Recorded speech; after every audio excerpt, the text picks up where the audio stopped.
Welcome to a special edition of China EVs and More. Thank you to NIO for letting us borrow a NIO house. We're in the Jing'an District NIO house right next to one of the largest Starbucks in the world. And this is a very special Shanghai Auto Show edition. And because it's a special edition, Lei and I have invited some special guests.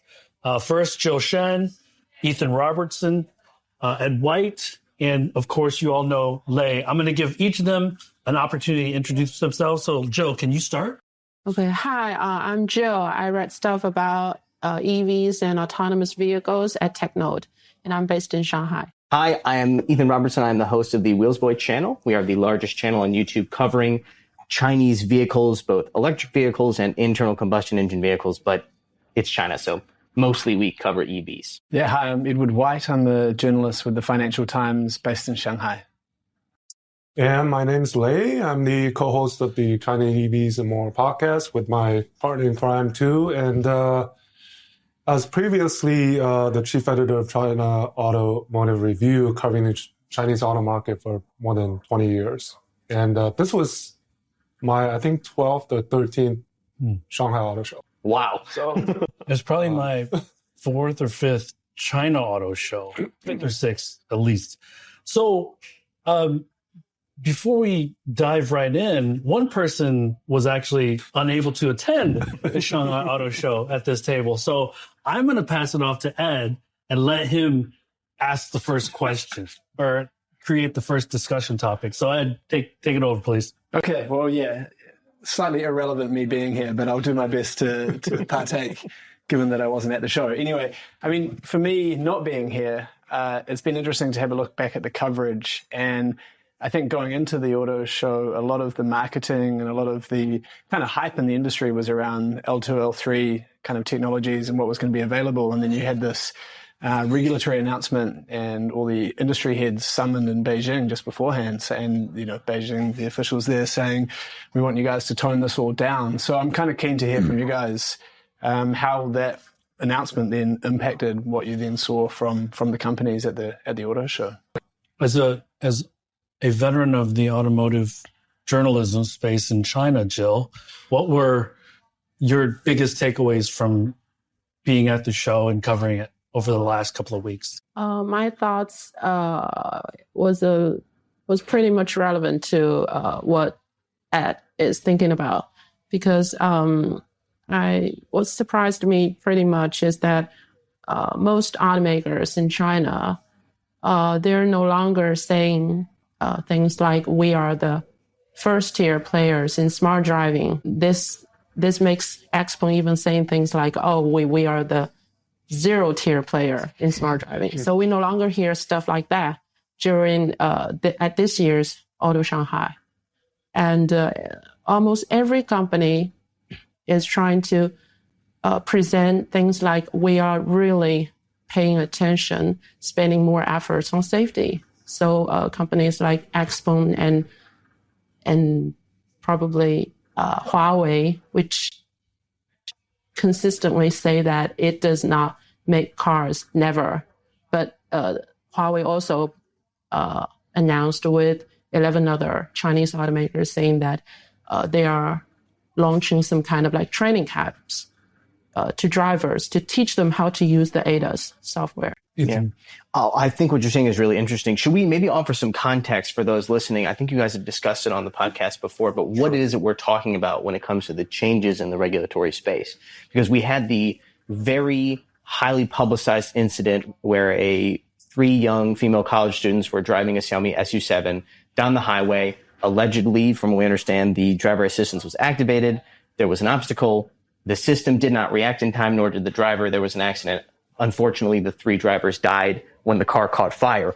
And so as a result, right, what were the main regulatory changes? I know that we had more, a higher emphasis from the government wanting to be placed on driver monitoring systems, right? So basically making it harder for people to abuse the systems. Something, if you watch my videos, you will know that I'm very strongly in favor of. I have always said that so many of these systems are way too lax. The amount of time you can take your eyes off the road or hands off the wheel is way, way, way too long in almost all of them. We also had changes, right, where there was the no more automatic valet parking. So any system in which you don't have to be in the car in order for it to drive, that's no longer allowed, right? So AVP is out. Then we're no longer allowed to use without the consent of drivers, use the big data from the cars and from their fleets. And really quickly, the reason these things are important because prior to the accident, there was a lot of social media videos of people getting out of their car and parking itself. And I think that just became kind of normalized. So please continue. Yes, but yeah, exactly. It became a thing that people kind of were, frankly, more and more expecting from manufacturers. And as someone who attends a whole lot of test drive events, it's something that, it's something that they talk about a lot in their marketing materials. Just one of the aspects of the driver assistance systems that they sell. So with that context, I want to support what Jill was saying. My impression of the show was that there was a whole lot less of an emphasis on the driver assistance and on advanced driver assistance features. Previous shows, you would have had a lot more, I feel like, announcements saying like, touting the driver assistance, talking about how powerful it is and how it's the best and the leading one and everything, and everybody wants tops there is. How many tops, you know what I mean? The power of the LiDAR units and everything. And again, now they are going with the direction, they're going with the wind here, and they're saying it's all about safety. Our systems are the safest out of all of them. So, and we know that the China consumer believes that safety and connectivity are two of the most important features of a vehicle.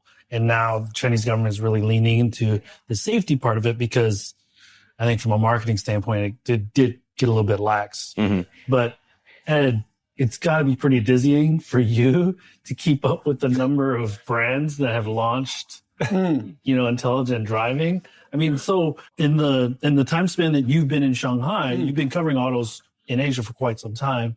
Like, how quickly has this proliferated into one or two players and then into multiples, and how fast has the progression been? Yeah, I mean, my time in Asia, I've been in Taipei in Taiwan and Seoul in South Korea, and then now more recently in Shanghai. And so I've covered a lot of different industries for the FT, not just cars.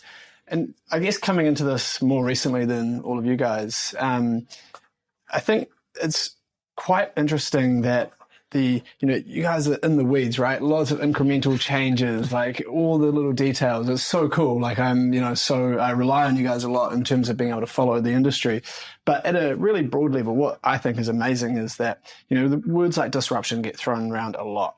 But actually, it's actually quite rare to see an industry in this, in the middle of change like this. You've got, when I started covering China autos a few years ago, would write things like, these companies face, the legacy companies face like an existential crisis.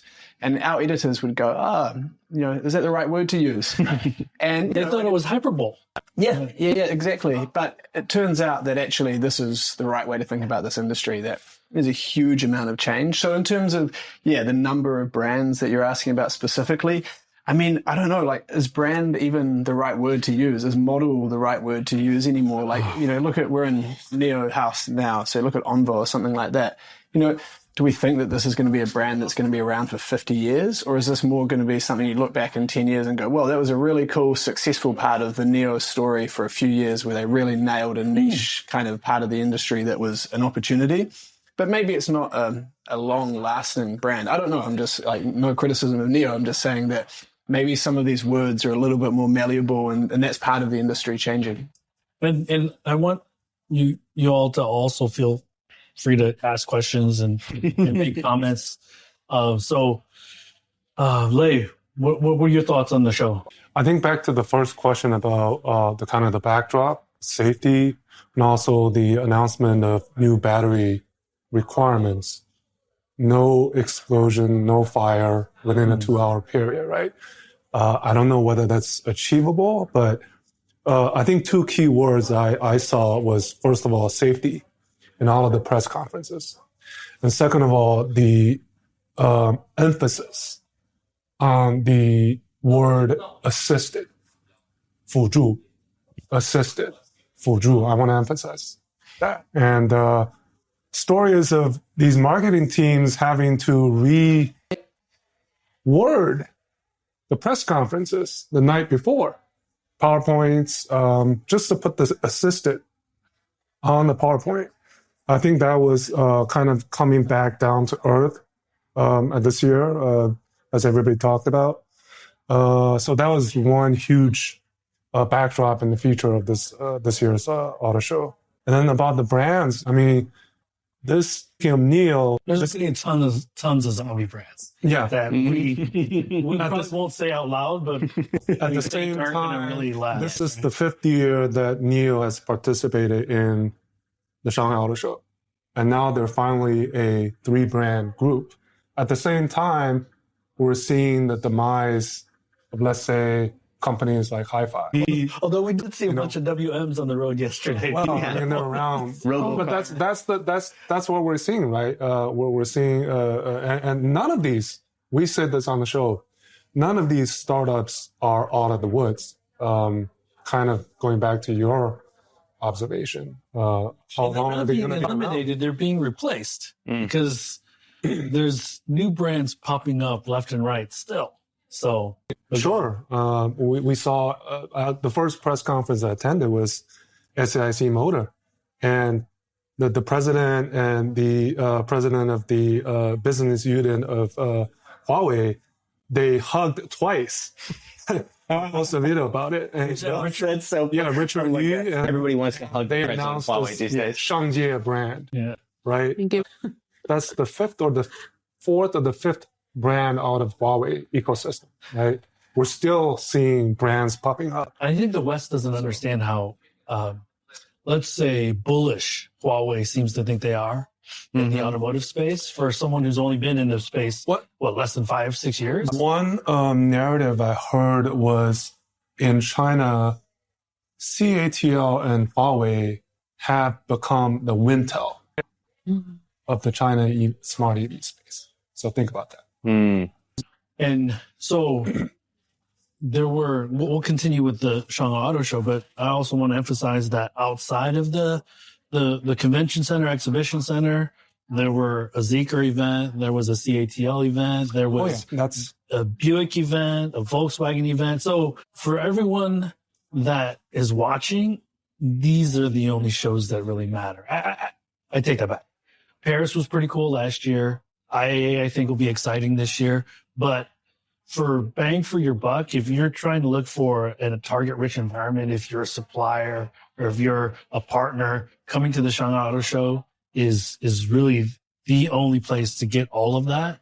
And as someone who drives all these different cars, like, what was the most exciting things and what was the most troubling things that you saw? Because you have great relationships with a lot of these brands. Yeah. Occasionally I'll do a review of their cars and then they won't want to talk to me for a little bit. Well, they always come back around. Well, I think that one of the interesting things that my takeaway from the show, in addition to, again, everything like Lei was saying about the increased talk about safety and Jill was saying, I think that honestly my biggest impression from the show was, first of all, it is still undoubtedly the most important auto show in the world.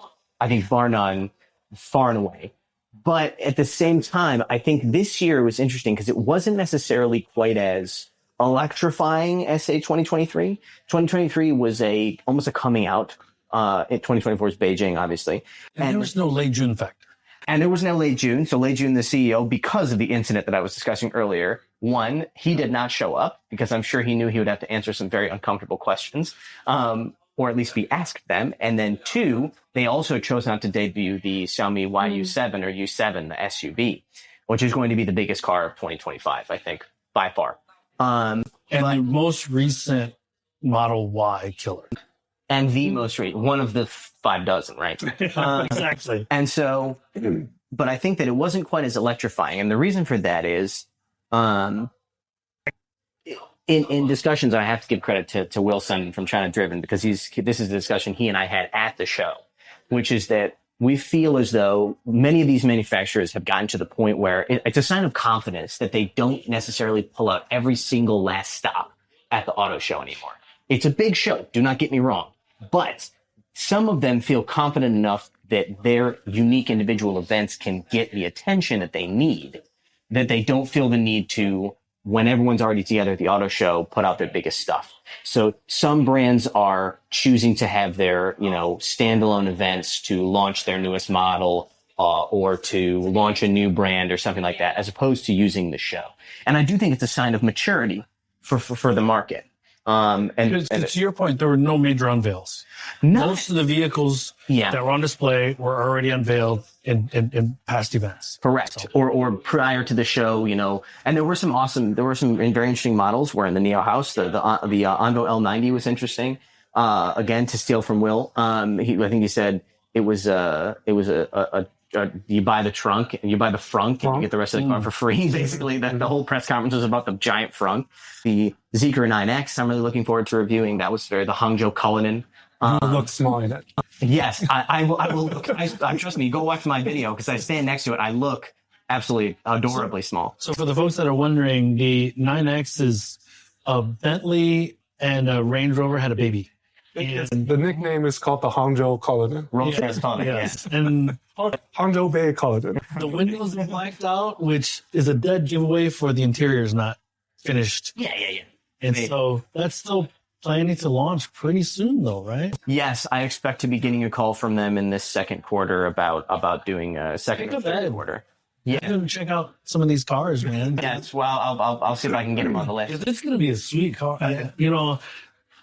I can't get used to the grill, but the rest of the car looks. I'm a gauche person. If people who are watching the video know that I like to wear floral shirts and stuff. I'm not subtle, and so I don't mind it. But yes, I can see what it's not to everyone's taste.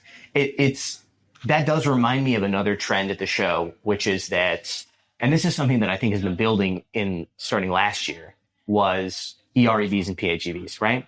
There has been this turn from so many brands where they came out and said, we are a pure electric brand. You got Avatar. You have probably some of the Huawei brands as well. Ito, for example. And then all of a sudden, they see Li Auto selling very well. They see the fact that BYD, still a majority of their sales are a great number of their sales are still PHEV models as opposed to pure electrics. 60-40, 55-35. Right? And so they're like, ooh, there's still a really big market for these cars. And so all of a sudden, your Avatar is coming out with extended range versions. Obviously, Ito is doing extended range versions. Yes. Yeah. Xpeng suddenly like, hey, did you know we do EREVs? No. Not only are we doing EREVs, but we're building the longest range EREV. Right. And of course, that becomes yet another battleground for them to say, well, our EREV has a combined range of 2,100 kilometers. Well, ours is 2,150. Well, ours is 2,300, which no one will ever use ever. But it creates opportunity for Western markets because those use cases do exist. Yes, in the sense that, yes, I do think that, and this is a whole other discussion. We could have an hour-long discussion about the advantages of EREVs versus pure electric vehicles. Are they a stepping stone? Are they the future? I'm in favor of them. I think that they answer a question that many people they solve a problem that many people, at least especially in the West, have about range anxiety. But to the purists, they're not EVs. Yes. To the neo bros on Twitter that love to talk about how no, Ito doesn't count. Avatar doesn't count as an EV brand because they sell ER. They has some neo stands that are big fans of his. I bet. How many neo haters? You have, yes, it is. The people of Neo, we should say, are very nice people. Neo, we are fans of the nice people we work with at Neo. We like the cars, but man, do the people that invest in the company bother me. Anyways, not to get back, but to get back to the show. So, like I said, EREVs, talking about safety, the use of the word assisted, for example, the relative low keyness of the show. But again, to emphasize, I don't think that that's a sign of a slowing of the market or a weakening of the market, but rather it's a sign of confidence from the brands that they can just do their own event. I looked at, my initial impression was the foreign brands, Volkswagen, huge booth. Audi, I was really surprised the E5 had a ton of traffic, and these foreign brands were really selling to the Chinese consumer. which is very focused on the Chinese consumer. And then the Chinese brands, to your point, because they have a ton of confidence, they're like introducing themselves in a real way to the rest of the world. And I think that was the compare and contrast between the two, where it's like, hey man, the foreign brands were like, stick with us. We're coming around with some great products. It's going to take another 18 to 20 months. Yeah. And it's going to use some Chinese DNA, and Xpeng and Volkswagen with Stellantis, so the Empire Strikes Back probably in 24 months, 30 months. But Jill, what was the biggest surprises for you from the show? Was there any product surprises, any announcement surprises, any disappointments that you had? Yeah, I agree with you, which is that legacy automakers really had a very significant presence at Auto Shanghai this year. And I believe companies like Toyota, especially those Japanese ones, Toyota and Honda, I think they are doing some pretty good job recently with their new product launches. We saw that BZ3X from Toyota and the N7 from Nissan, which Mazda had a nice. Yeah. I think Chinese consumers are buying that. And they got a lot of traffic online and a lot of order intake. So, and also I believe you also noticed that the absence of South Korean automakers, Hyundai and Kia. And French. And the French ones. British. Yeah. And the high end, with the exception of Bentley. Yeah. So I really didn't expect that to come so fast, so immediately, with the absence of these auto brands. Yeah.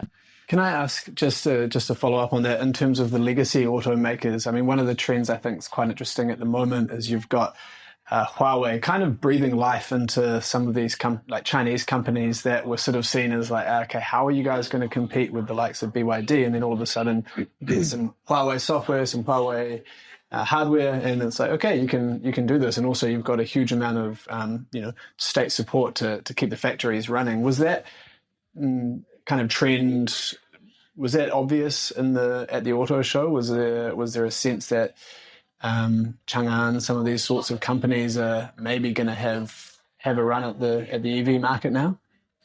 So companies like Avatar, it's been well known that they're going to go international. And we can talk about BYD, but I don't know if we should lump them in with everybody else, because BYD is basically printing money by selling 400,000 units a month, where everybody else is selling 50,000 units a month or 40,000 units a month. So they're not even in the same ballpark. So Huawei is a little bit weird, because one of their biggest brands, ISO, because Soleil and I, we drove from Beijing to Shanghai in an E25, saw a ton of Ito M8s and M9s, and they're in Paris. Ito was in Paris. No plans to launch in Europe, but it was like FOMO, because they drove an M9, was it, or an M8? I think from Beijing. M9. Yeah, M9. But no pricing announcement, no announcement of entering France or entering Europe. It was just there. And so that's the only way they're going to get to the sales volume they need to. There was a conference a couple of weeks ago where one of the Chinese professors was like, the table stakes is 2 million. If you can't build 2 million cars a year, you're not going to survive. So long term, I think that should kind of be your baseline. And if we divide that into 12 months, they need to be selling 70, 80, 90,000 units a month. And the easiest way to look at whether or not they're doing well, how fast is the market growing versus how fast they're growing. If they're not growing as fast as the market, they're losing share to other people. Tesla being one of them. So maybe we could segue into that. What are some of the interesting things? Tesla was absent. What are your latest interesting questions about Tesla surrounding China and stuff? I mean, where do you start, right? I mean, especially with Musk. But maybe putting the sort of the political side of things with Musk to one side, just in terms of Tesla and China. I mean, it's a tricky one, because on the one hand, and up until the last few months, the factory's running at full tilt. they're either selling a lot here, or when they're not selling as much in China, they're shipping overseas, and the business is fine. The big question, I think, remains around data security and data transfer. I might be wrong. Like, definitely correct me. I'd love to have more info about this. But my understanding is that to really compete in the future in terms of sort of ADAS functions, moving into driverless functions, you're going to need to be able to train your algorithms. It's easier to do that in one place. It'll be easier for Tesla to do that in the US. Can they have a US company just focused on the US and the rest of the world, and then a China-focused business just here? It doesn't seem to me to be 100% clear whether they're actually happy to have the business units completely separate. And actually, this is something that's now coming up as a question for other companies as well, like Volkswagen with the Made in China strategy. If they're going to have a bigger presence here and the software needs to keep evolving, at some point you have to say, can we compete with the Chinese brands by training our algorithms in China? Is that going to work for us when we're also trying to do the same thing in the same time for the rest of the world? And so I don't know. I mean, that's one area with Tesla, which is like. So just to let the audience know, it's not even FSD in China. They even changed the terminology. Yeah. Because of the returns. Your point being, they can't move the data outside of China. Both ways. Yeah. Mm-hmm. And it might not be all the data. It might just be that are you at a disadvantage if you can only get half of what you need overseas? These are the kind of questions that I have. I'm not sure about where exactly that's at. I actually think it's a more basic issue. Okay. Without new product, Tesla's going to be irrelevant in 5 years. Because if the Juniper, have you driven the Juniper? Mm-hmm. Yeah, I mean, so Model 3, I spent a lot of time behind the wheel of a Juniper Model 3. Okay, have you driven the Juniper Model Y yet? Not yet. So maybe Ethan, and maybe this kind of alludes to your question. Can you tell us what improved from the old Model 3 to the Juniper? And then who are the competitors? How many competitors are there?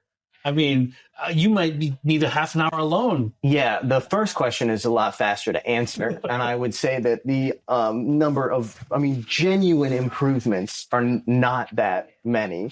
There's small design changes. There's interior ergonomic downgrades, in my opinion. For the back seat. There's a screen that can make you car sick in the back seat. There's turn signals on the steering wheel that don't work.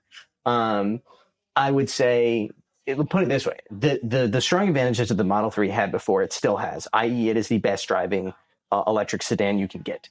I've driven all these other Chinese examples. Even the 7X? Even better. Wow. Or 007? Yes. Even the Xiaomi SU7, they're great, but they're still not quite there at the level of driving pleasure that you can get from a Model 3. Now, every other aspect, they are at or exceeding that of a Model 3. We're talking about range, we're talking about power and speed, we're talking about the interior infotainment and stuff. I remember I was flabbergasted on the Model 3 that there didn't seem to be like the voice command system. The only person that could control it was the driver, right? And actually there is no what they call a wake up for the Model 3. There's no Nomi. There's no Nomi. Yeah, there's no way in a Chinese electric vehicle you can say, so in case of BYD, it'll be 你好小弟, right? And then the voice command system's awake, and then you can tell it to do whatever you want. With the Tesla one, you can literally only hit the button on the steering wheel. And so if you're a passenger, you want to do anything with voice commands, i.e. put in a navigation destination, which is what I do mostly with that, you can't do it. You'd have to reach over and touch the button on the steering wheel with in front of the driver, or ask them to do it. But this is just these little things. And in terms of the competitors, like you said, I don't have enough time in the length of this show to list all of the competitors. Most recently, I drove the Avatar 06, which I think is a far better looking vehicle. The interior is very interesting. Ergonomically, there are some challenges. There is very strong competition from almost every single direction right now, at least in the Chinese market, which is the most important market for that. And really quickly, and we're talking about a sedan. Yeah. Like China is like the US. It's an SUV crossover.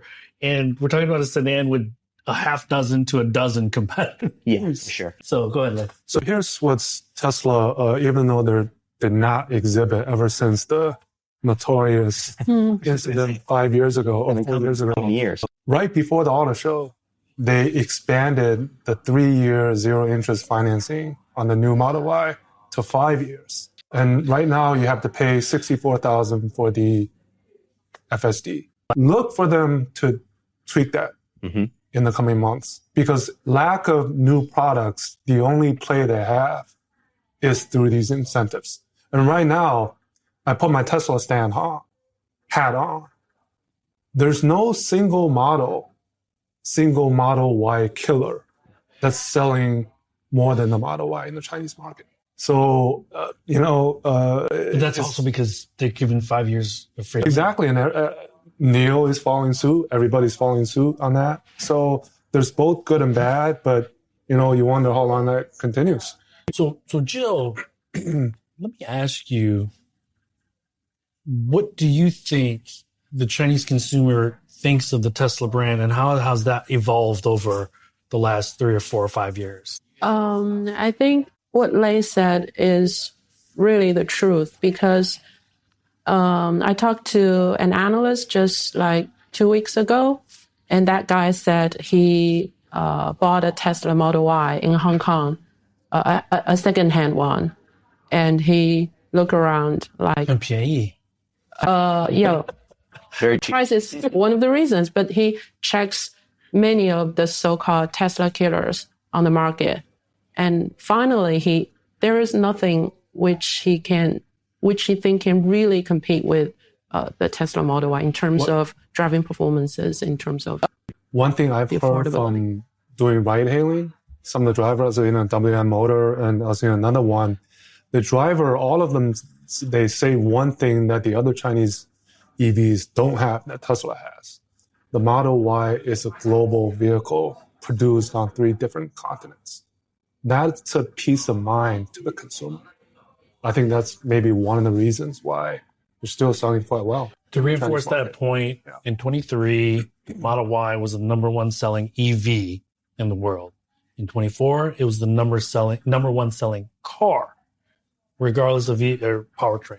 So it sells over 1 million units, and they were at 1.79 last year. So it's the lion's share of what Tesla sells. But I do expect, I agree with Ethan, I do expect Xiaomi U-Qi to make some difference.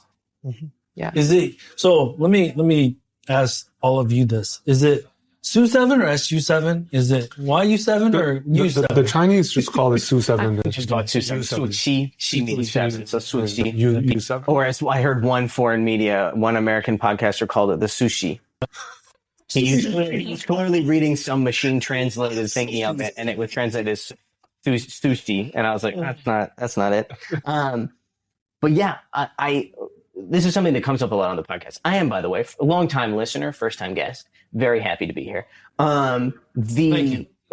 There is much discussion about the death of Tesla, and I appreciate this is something that Lei, you've acknowledged multiple times in the podcast, and you acknowledged right now, which is as much as I can do reviews and tell people both in China and abroad, hey, look, there's so many of these competitors that are very, very competitive.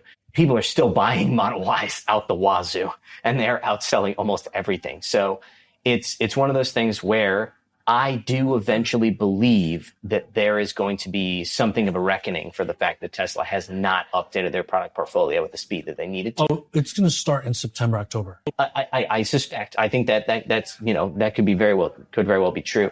But for now, do you know what I mean? It's one of those things where they're still selling very well, and this is the time, frankly, where they need to be putting something out. I mean, just in like really common sense numbers around this, like the factory, it's kind of what I mean. The factory has its output in Shanghai for the Chinese market. They're not importing cars into China. So product range is one thing, but they're already selling most of what they make here. And then they're either in China or they're selling it to someone overseas. So the business is fine. The problem is that from a like basic numbers point of view is that the Chinese market is growing still, 30% each year. Tesla's market share has gone from, was it 12% to, EV plus PH and ERV, 12% down to 7%. So they're just not growing. And even new products or even access to FSD or something doesn't really change the fact that they have one factory with a certain number of cars that they produce, whereas BYD and others are just adding new factories. And so as the market grows, Tesla's share naturally decreases while they're still running a really good business. I mean, it's not like rocket science. So the question then becomes, if they succeed in creating some new popular models, plus have a technology offering on the software side that is attractive, what are we then talking about? They're just selling at a higher price here, or does the conversation then start to be like, okay, is there a second factory that starts to come into the conversation? So here's a couple of things, food for thought. I think 3 or 4 years ago, they wanted to be at 2 million units at Shanghai Giga, number one. Number two, that opportunity for first mover to have a Model 2 3 years ago, there's plenty of great cars, and Ethan will tell you this, at $25,000, $30,000 in China. So that huge opportunity has kind of evaporated. And what we're seeing is, if we're at 1.2 million units in Shanghai Giga, and let's say 80% capacity utilization is probably a healthy rate, that means about 950,000 cars are being built in Shanghai Giga. 20 to 30% of those were exported to Europe.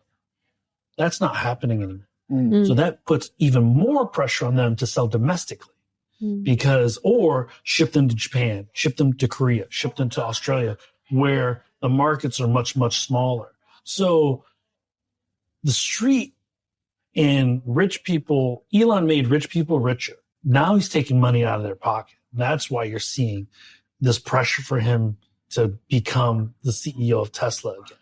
Because when it was a $1.3 trillion company, rich people didn't care what he did, right? Because it wasn't about political correctness. It wasn't about this. It was about rich people letting him do what he wanted to do, because that was a $1.3 trillion company. I mean, what he's doing in Washington may also have an influence. Yes. And so that's the big part of it, because Europe was the pressure release valve for Shanghai Giga and Berlin Giga, as well as, being able to ship from Shanghai Giga.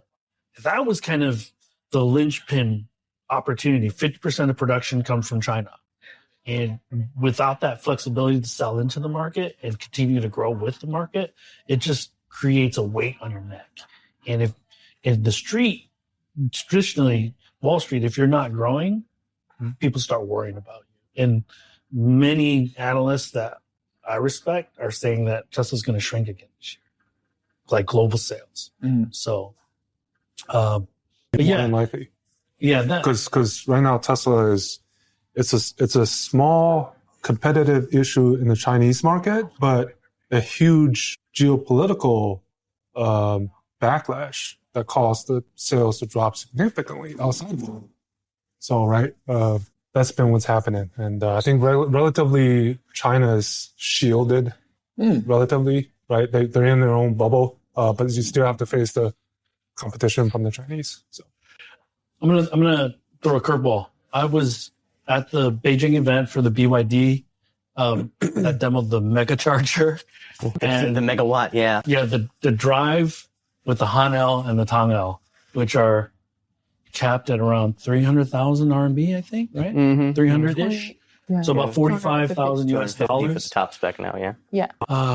The Han L now has a top spec that goes 0 to 60 in 2.7 seconds. So have you driven that yet? No, I'm getting a Tong L at the end of this month, and I'm very excited. But I don't know what spec it is. We'll see. Let's hope it's the mega powerful one. Either way, I want to try out the megawatt charging. In BYD, I didn't actually go to the presser. You didn't. I didn't go to the because they weren't really showing anything. I did see the megawatt charging demo. Yeah. It was like, soon. Can we talk about the megawatt charging? Yeah, sure. How many guns does it take? How many chargers? One. Okay. You have thoughts on this too? How many did they use a GBT, right? Yeah. Explain to everybody what a GBT is. This is just the Chinese standard. It caps at 800 amps. How can you do that with one? Right? So there's got to be something going on there, because if you have two charters at once, and they have not mentioned. So I specifically asked on the stand, with the Willsbo EV Tour thing that we did, and we can talk about that in a minute, but one of our guests was a person who's actually someone who does research in the charging. Yeah. And so they were talking to me about it, and they were like, it is infeasible technologically that they could do it with one gun if they are using the GBT. Now, GBT standard outside is 500. China's 800. So you can get 800. So you can charge at 800 kilowatts, which is awesome. But to get to 1,000, you would need to plug in 2 guns. Now, there's nothing wrong with that, but they have not, as far as they haven't said anything outwardly. Now, I did talk to someone on the stand who was not an engineer, who was very much a PR person. And I said to them, and this is in Chinese, so there's no room for misunderstanding. I said, can you do this with one gun? You can get 1 megawatt. And they said, yes. And I said, so you don't need to use 2. And they said, you don't need to use 2. And I was like, you're positive, because I explained to them why that seemed physically impossible. And they were like, maybe I should talk to someone. Like, maybe you should. But either way, that was just something that was a bee that was in my bonnet about it. It's important to qualify things, because in the United States, I think we're still at 400 volt majority. If they can actually do 800, it would be awesome. Right? Well, so the first demo that they showed was 2 plugs. Yeah. And it was getting 700. So it was close to 1,000. And then we went to the mega charger, and it had 1. It was 1. And it was at 1,000 at first, and then it went down. Sure. But it went to 60% in 5 minutes. So I would like to hear some clarification. That's all. So when I get the Tong L later this month, hopefully I can connect with somebody at BYD that can really give me the lowdown on it. So less about BYD, but more about the competition part of China. Within 2 weeks, Zeekr and Huawei, was it? Yep. Yeah. Launched megawatt chargers. Yep. Huawei's is for commercial vehicles as well, I think.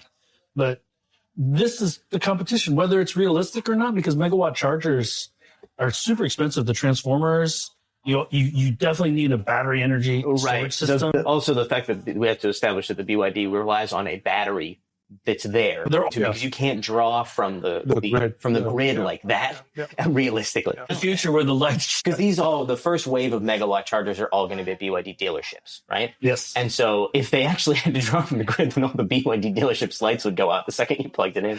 And one of the things that I'm not sure about, and maybe this is where Jill and Ed can come in with their articles in the near future, how many cycles? A car battery, electric vehicle battery, is supposed to go 800 to 1,000 cycles, generally speaking, right?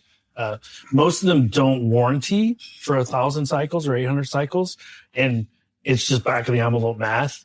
If the capacity of the battery is 300 miles, blah blah blah, so it should go X number of miles, right? And then divide, that's the number of cycles. Because putting that much electricity through the battery is going to degrade the battery substantially. Yeah. And so does that still guarantee 200, 250 cycles? I guess that's kind of what I want to know. Yeah. And, how are they going to pay for all of these megawatt chargers? Because I was told, at least in the US, the transformer for a megawatt charger is like $200,000.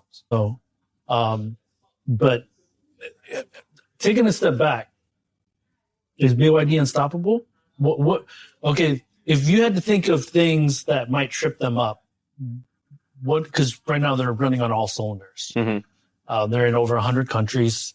They're probably going to get to 5.5 million units this year. They have 3 brands. That's their goal. Two brands struggling. Fang Chongbao and Yangwang kind of struggling, but they get a lot of social media attention because of the what do you call the parking? You mean the spinning? Yeah. Crab walk. The crab walk is sideways. You're talking about the compass turn? Yeah. So the compass turn is a Denza thing, and then the Yangwang can do the tank turn, where it turns in place. So, Jill, do you think they're unstoppable? How do you think they're going to catch Toyota? Like, You mean BYD? yeah, I think BYD is doing actually not very good job in the brand, especially upstate, going up for their brand image, upscale, and so that's what we've been seeing, that the sales of Fang Chongbao and Yangwang has been kind of like declining, and there is not really that much recognition from Chinese consumers being like, BYD is really a premium Chinese EV maker. They don't buy that. Yeah. But something we can really acknowledge is that BYD really do things very well in the mainstream segment with all those Dynasty lineup and with the Ocean lineup. But in Chinese, is it confusing to you? Because when it's in English, it's confusing to me. Yeah, I have no idea with all these names BYD has created for all those lineups that, the Roundtable really don't make sense to me. Yeah. Yeah. Can we have a whole other discussion about that in a minute? Yeah. I'm sure that Jill and I both have thoughts about how, like you said, about how confusing the BYD naming schemes are in both Chinese and English. Yes. But yes, I would completely support what you're saying about the fact that BYD is obviously doing a great job when it comes to the mainstream segment, despite their confusing naming conventions and too many different series of cars. But when it comes to the higher end cars, I mean, certainly Denza's doing better than it was when it was under half Mercedes management. But I don't think that it is turning into apart from the D9, I don't know that it's turning into the incredible sales success that BYD wants it to be. This is not even to talk about, again, Feng Chongbao or Yang Wang. Feng Chongbao, obviously, late last year, early this year, they had major price cuts for the Bao 5, their first model, by, close to, $10,000 or something like that. US dollars. US dollars, yes. If 5,000 at least. And so obviously that's a sign of the fact that they're struggling a little bit. And as Jill said, they're struggling to establish themselves as a premium automaker. Now, does that keep them from continuing to succeed? I don't necessarily know, because I think that obviously when the brands they're exporting, right? They're in 100 countries. Yang Wang's not in 100 countries. Denza's not. Feng Chongbao isn't. It's BYD, right? And confusing names or not, those are the cars that are selling. So, does BYD, is an interesting question, does BYD need a Lexus to become the next Toyota, right? Because Lexus obviously does contribute a great many sales to the Toyota brand, but the driving Lexus is more of a profit driver than the volume driver. So yes, obviously. Very good point, as every premium brand should be, right? And that's what they want these premium brands to be, but I would say as of yet, they are not. Can I add one thing? Go ahead. I think one key issue for BYD over the next couple of years will be like how BYD will be able to attract Chinese young consumers. So one thing I do have impression at this Auto Shanghai would be like BYD was having some kind of like cosplayers. One is from the Wukong, that PC game. Yep. And so there are some costers doing the role play at the BYD stand. That monkey was there. Actually, that was one of the features on many stands. Yes. Yeah. So, but 100% BYD, because BYD is BYD, they get first dibs on the one, the one collaboration that everybody wanted last year and this year, which is the, Wukong Black Myth or whatever, the game. Everybody else kind of has to settle for whatever game they can get or whatever anime they can collaborate with. I love it how anime collaboration is suddenly important in this conversation. Yes, but I know it is. I'm not. No. But it is. Trust me, it is funny. I mean, I'm a person I'm there on the media days, and I'm trying to stand next to a car to get a video, and I have to like push some guy dressed like Wukong away, dressed like the Monkey King out of my way in order to get a shot. And you were so polite about that. But Ed, you were going to say something? So you guys are making a very interesting conversation around what BYD does in brand and marketing, and obviously that's where the kind of the profit is coming from at the moment, in terms of quarterly numbers around what they're selling and what margins. As an outsider to the industry, what I find really interesting around BYD is its kind of history and what it's been able to achieve in terms of, there's very few companies in any industry that has the level of vertical integration that they have, through Wang Chuanfu and his family connections, into lithium mining, also in terms of the success they have as a just a nuts and bolts manufacturer. Like if you get into their corporate earnings numbers, what they're able to achieve in terms of yield and things like that, that just gives them these opportunities and to develop, I think, new technologies. The amount of money that they're putting back into research and development, only really CATL and BYD are on the same level in the industry in that space in China. And so that's where you get these like technology leaps. So the blade battery technology, then the super fast charging that we're talking about as well, all comes from that core kind of competency in batteries. To me, what's been interesting in the last few months has been over the last few years, what we talked about as a disadvantage or a weakness of BYD was around the software side. And now they've got God's Eye. So that is kind of solving or, maybe filling that gap. So in terms of whether they can be stopped, I mean, who knows? But they have this set of fundamentals, which not that many companies in any industry have. And so they can make more mistakes. They can try things. They can get it wrong. They can get all their names wrong and confuse everyone. It doesn't matter. They can go to Brazil and get accused of slavery and all these sorts of things, and which they deny, blah blah blah. But things that other companies can't get away with, they can. And that's because they've been so successful in areas that I think are really, really hard to get right and can't necessarily be replicated. And that to me is quite impressive for a company that not that many people had heard of until quite recently. Right? and for good reason, because only within the last 7 years, they were at 500,000 units 7 years ago. Now they're 2024, they're at 4.27. So Lei, you've been covering BYD since day one. Do you have anything to add? Or I'll answer your question about whether BYD is unstoppable or not. The direct answer is yes. Whether they'll catch up to Toyota, the direct answer is yes. But that's contingent on a couple of things. I actually met Stella Li at the New York Auto Show right before coming back to Shanghai, and I asked her kind of about the future volume projections, and she was saying that they plan to have 1,000 dealerships in Europe alone by the end of this year and doubling that next year. So her response was, my job is to focus on the after sales part of what BYD is doing. I think volume-wise, we don't have to worry about that.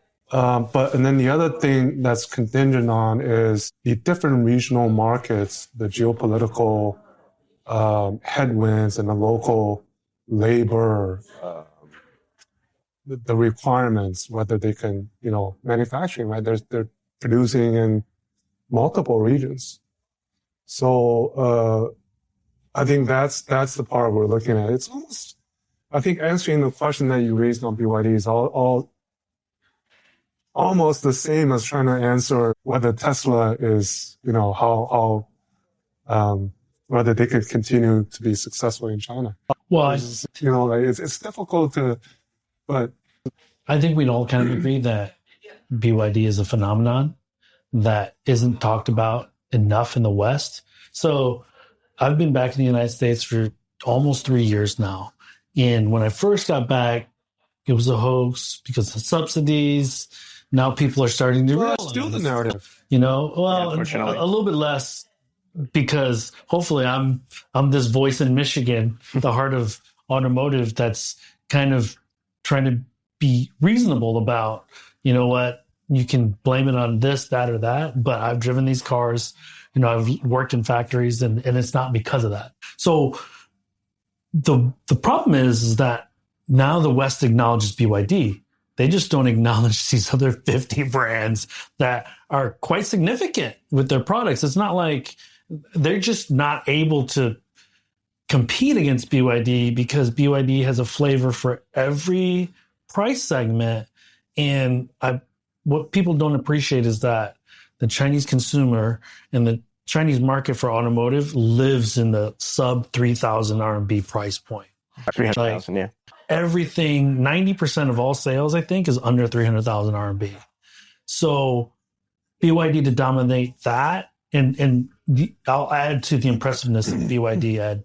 The fact that they create the demand is one thing.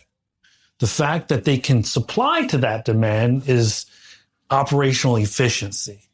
And to your point, they don't give any margin away because some vehicles have 70, 80% of their own content.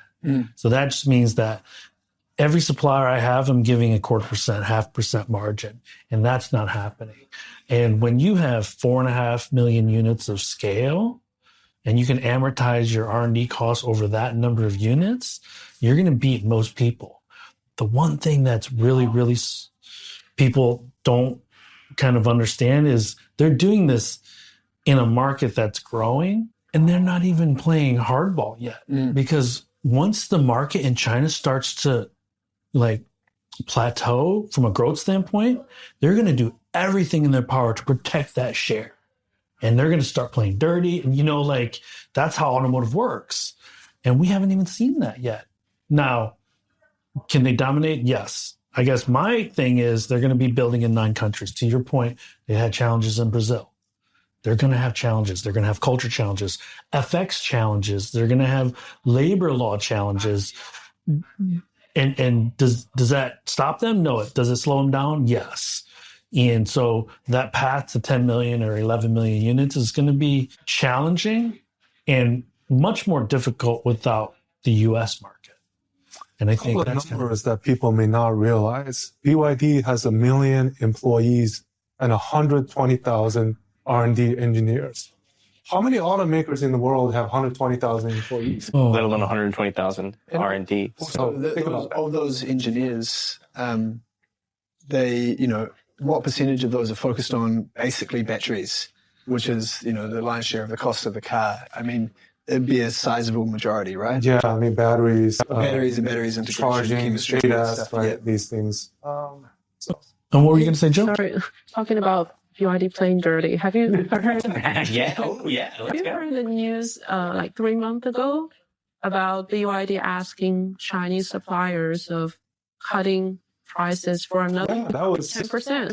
Yeah. But to me, so I worked in sourcing in automotive, and that's part and parcel of being a supplier. Because remember, OEMs are 3, 4, 5, 10 times the size. And a lot of the time, suppliers, they might get 50% of their sales from BYD. And if they don't get sales from BYD, they're not in existence. So they'll cut to the bone just to keep the factories running. And if they ask to cut any further, so their salespeople are trying to diversify out of BYD, but it's impossible because in order to keep those factories running, we got to have BYD as a customer because number one, it's prestigious now. And number two, they keep a lot of the capacity taken care of. But the whole cutting 10% is not a big deal in the automotive standpoint. So I don't know if I would call it not a big deal. It's 10% is huge. Oh yeah. But I'm saying it's not strange. It's not unusual to do that. Yeah. I don't think so. Yeah. I'm sorry, really quickly, because I have a story specifically. I was taking a flight one time and I ended up sitting next to a gentleman who was from a supplier. This specific supplier, all they did was supply like little hooks, like cargo tie downs and stuff. He was actually a pretty happy guy because he was working with, his client was a Nissan here. And he was like, oh, they're pretty slow. They don't have that many demands. It's not that bad. And I said, so what about BYD? That's also probably why they're going out of business. And this is a meaningful anecdote in a few ways. And then I said something about BYD and he's like, oh yeah, well, the turnover for people that we have that are the reps with BYD is incredibly quick because they burn out. They burn out because of all the demands that BYD has and the speed with which you need to get back to them and the standards and everything. And so I do think that this is not the first person I've spoken to within the automotive industry that doesn't love BYD because of the strain that they put on their suppliers and on these networks and stuff. But again, to your point, it is what it is. When you are a company that's the 800-pound gorilla in the room and you are trying to find every single advantage you can, you are going to throw your weight around. And you're the only player that has clear growth. Yes. So, these suppliers, the other big reason is that they can grow with BYD, whereas the other players are kind of flat. But Please. Is it nice? No. Yeah. Longer term, you mentioned the geopolitical issues as they grow overseas. I think this is where there's a lot of risk and uncertainty with BYD, which is, I think, business practice stuff, the cultural side of things of a Chinese company going overseas. I mean, you know, there are questions and there's obviously missteps, but there's no real reason why they can't be successful. Right. You know, they could be. There's no flat reason that actually this isn't going to work. Sure, they are going to have to raise their labor standards, environmental standards, all of these things. They're not going to be able to be the same company. Wang Chuanfu is not running Doge for any country. Yeah. Not that we know about. But when it comes to, I think the Huawei expansion overseas is probably quite instructive on this, where you have a company, the US decides, actually, we don't like what we're seeing, that the rest of the world is becoming reliant on Chinese-made telcos for critical infrastructure. If that same decision got made around smart cars, BYD's in a lot of trouble. And so then you've got a question around, okay, I'm from New Zealand, you know, I was recently in Australia, so I missed the auto show.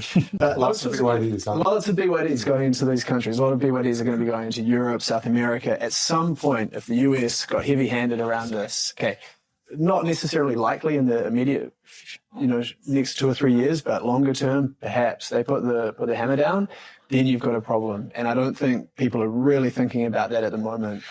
In terms of calculating that into the risk around BYD, you also don't seem to, on both sides, you don't really see BYD acknowledge this as an issue, and you also don't see very sophisticated, you know, data protection on the side of the countries where BYD is coming in. And, you know, again, there's probably a way through that. But that to me is a bit of a longer term risk with BYD rather than the kind of day-to-day business practice stuff. I think countries are just generally more aware because they saw what happened with steel. They saw what happened with solar panels. And they talk about the threat of EVs and the flood of EVs, but it's mostly ICE vehicles that are being exported from China. And the two largest countries are Russia and Mexico. And Russia, because all the OEMs left. And so I think, to your point, some countries can still get in front of it, you know, but BYD has just this compelling, if they can reprice in Europe, because they weren't very smart about their pricing strategy in Europe. And there was a great article from one of your competitors talking about how BYD pressed reset on their international strategy. And now they're relying more on dealers because every Chinese company, we can do it ourselves. Sure. XPeng did that. And they basically gutted the initial sales team, and BYD's doing it too, relying heavily on the dealers. And that's why you saw a lot of dealer groups at the Zeekr event, Middle Eastern folks, Filipino folks, European folks, because I think that's kind of the way to go, as opposed to like the Chinese face trying to sell into Europe. You know, I'm going to have this European guy who understands the market and is familiar with the consumer. Yeah, maybe. But then also, and I think I might be not 100% right about this, but I think in Australia, part of the growth story for BYD has been selling it to expatriate Chinese with like Chinese language advertising and things like that. So it can kind of, sort of what I mean, like BYD can do an international expansion. They can even probably price through the tariff risk, or, you know, if they get pinged on EVs like they have in Europe, just switch to hybrids for a few years. Right. And then, you know, they'll be able to make their way through that. But data security runs into national security. That becomes trickier. Yes, for sure. And Europeans kind of the canary in the coal mine just because the United States is off the table. Yeah. So let's see how they react, because the thumb is on the scale of the German government pushing the EU to accept Chinese imports and also local manufacturing. But the EU needs to step up and create a robust policy around, because they pride themselves on data security and data privacy. So this should be really one of the foremost challenges or issues that need to be tackled. So you're absolutely right. That brings us to the end of this week's show. Lei and I thank you for tuning in. My name is Tu Lee, and you can find me on Twitter at Sino Auto Insight. That's SinoAutoInsight. You can find Lei on Twitter at LeiXing77. That's LEIXING77. If you wouldn't mind rating and or reviewing us on Apple Podcasts, Spotify, or wherever you grab your podcast from, we'd appreciate that as well. Even better, if you enjoy this show, please tell your friends about it. Please join us again next week as we track down all the latest news on China, EVs, and more.